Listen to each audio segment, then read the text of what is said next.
विधानसभा के सीरीज में बात आज एक ऐसे विधानसभा क्षेत्र की जहां की लड़ाई यादव बनाम यादव के बीच होने की सबसे अधिक संभावना दिख रही है। जिस सीट को भारतीय जनता पार्टी का गढ़ कहा जाता है, वो सीट इस बार भाजपा के लिए बचा पाना एक बड़ी चुनौती के तौर पर देखा जा रहा है।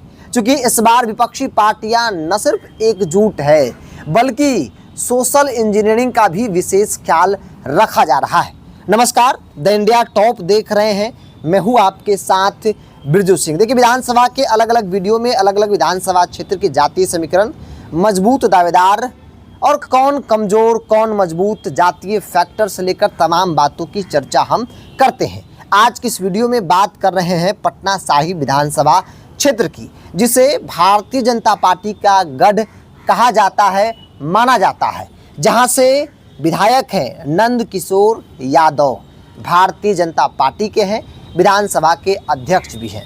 ऐसे में इस बार विपक्षी पार्टियों की गोलबंदी, विपक्षी पार्टियों का सोशल इंजीनियरिंग नंद किशोर यादव पर, भारतीय जनता पार्टी पर भारी पड़ सकता है। देखिए, किसी भी क्षेत्र को समझने के लिए वहाँ के जातीय समीकरण को सबसे पहले जानना समझना जरूरी है। पटना साहिब पिछले 7 बार से नंद किशोर यादव लगातार जीत रहे हैं और इसका एक बड़ा कारण यह है कि इस सीट पर पिछले कई चुनाव को देख ले या फिर 1990 के बाद से लेकर अब तक के चुनाव को अगर आप देखेंगे तो विपक्षी पार्टियां एकजुटता के साथ चुनाव नहीं लड़ी, और कभी लड़ी भी तो जातीय समीकरण का, सोशल इंजीनियरिंग का ख्याल नहीं रखा गया, जिसके कारण नंद किशोर यादव को बार बार यहाँ से सफलता मिलती रही। पटना साहिब का जातीय समीकरण कहता है कि यहाँ पर मुसलमानों की बड़ी आबादी है, तकरीबन 17% मुसलमान हैं। इसके अलावा हिंदू में कुशवाहा भी बड़ी संख्या में है, यादव भी है, सवर्ण भी है। देखिए, कुशवाहा इस सीट पर तकरीबन 40,000 के आसपास है, यादव 55,000 से अधिक है। इसीलिए हम कह रहे हैं कि यादव बनाम यादव की लड़ाई इस बार भाजपा को भारी पड़ सकती है।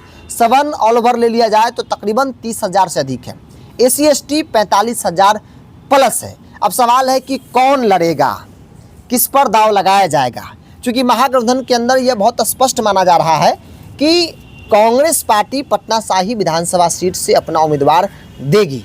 पिछली बार भी कांग्रेस लड़ी थी और कांग्रेस यहाँ पर चुनाव हार गई, लेकिन इस बार कांग्रेस एक नए समीकरण के साथ मैदान में उतरेगी। देखिए, 2-3 चुनाव परिणामों को जरा समझ लेते हैं, फिर आगे हम उम्मीदवार पर बात करेंगे। 2010 में नंद किशोर यादव बीजेपी के कैंडिडेट हुए, 91,419 वोट इनको आया था। टोटल वोट का 68% वोट जो है वो इनको मिला था। Parvez Ahmed Indian National Congress party के उम्मीदवार थे और 26,082 वोट उनको मिला था। 2015 में नंद किशोर यादव फिर उम्मीदवार बने, 88,108 वोट मिला। संतोष मेहता कुशवाहा समाज के RJD से उम्मीदवार हुए। वो दौर था जब लालू नीतीश एक साथ थे, लेकिन जातीय समीकरण का ख्याल नहीं रखा गया। संतोष मेहता को उम्मीदवार बनाया गया और संतोष मेहता को मिला 85,316 वोट। 2020 में नंद किशोर यादव 97,652 वोट मिला। कांग्रेस पार्टी चुनाव लड़ी थी और प्रवीण सिंह कुशवाहा को उम्मीदवार बनाया गया, 79,392 वोट मिला। अब कहेंगे कि भाई कुशवाहा को उम्मीदवार बनाया गया, फिर भी कांग्रेस हार गई। इसका एक कारण यह था, कुशवाहा को उम्मीदवार तो बनाया गया, लेकिन कुशवाहा का वोट कांग्रेस पार्टी और महागठबंधन को नहीं मिला। नहीं मिलने का मतलब कि उम्मीद के अनुसार नहीं मिला, जिसके कारण जो है वो कांग्रेस पार्टी यहाँ पर चुनाव हार गई। स्वजातीय कैंडिडेट होने के बावजूद कुशवाहा जो है वो NDA के साथ चला गया, और जो यादव कैंडिडेट भारतीय जनता पार्टी के नंद किशोर यादव थे, यादव मैक्सिमम वोट जो है वो नंद किशोर यादव के साथ चला गया स्वजातीय होने के कारण। इस बार चर्चा है कि कांग्रेस पार्टी तो लड़ेगी ही लड़ेगी। कांग्रेस पार्टी ने एक नया समीकरण बनाया है। पार्टी के अंदर एक नाम शशांक शेखर का चल रहा है। कांग्रेस पार्टी के युवा नेता हैं, राहुल गांधी के करीबी हैं, पढ़े लिखे हैं, और इनका एक परिचय भी है कि रामलखन यादव के पोता हुए। रामलखन यादव 1995 में यहाँ से चुनाव लड़े थे और दूसरा स्थान प्राप्त किए थे, क्योंकि उस वक्त भी कई यादव उम्मीदवार मैदान में थे। वोट बटा, जिसके कारण जो है उस वक्त भारतीय जनता पार्टी को बहुत फ़ायदा हो जो है उस सीट पर मिला था। इस बार कहा जा रहा है कि अगर यादव कैंडिडेट नंद किशोर यादव के सामने दिया गया, शशांक शेखर जैसे जो स्थानीय लोग उम्मीदवार बनाया गया, तो फिर भारतीय जनता पार्टी के लिए एक बड़ी चुनौती शशांक शेखर बन जाएंगे। क्यों? क्योंकि यादव कैंडिडेट होने के कारण मैक्सिमम वोट, चूँकि आमतौर पे 50% वोट यादव का तो मिल जाता है महागठबंधन को, लेकिन 50% वोट उधर चले जाता है और बाकी वोट उनके साथ होता है, जिस कारण उनके किशोर यादव चुनाव जीत जाते हैं। लेकिन इस बार अगर यादव कैंडिडेट दिए गए, शशांक शेखर जैसे लोगों पर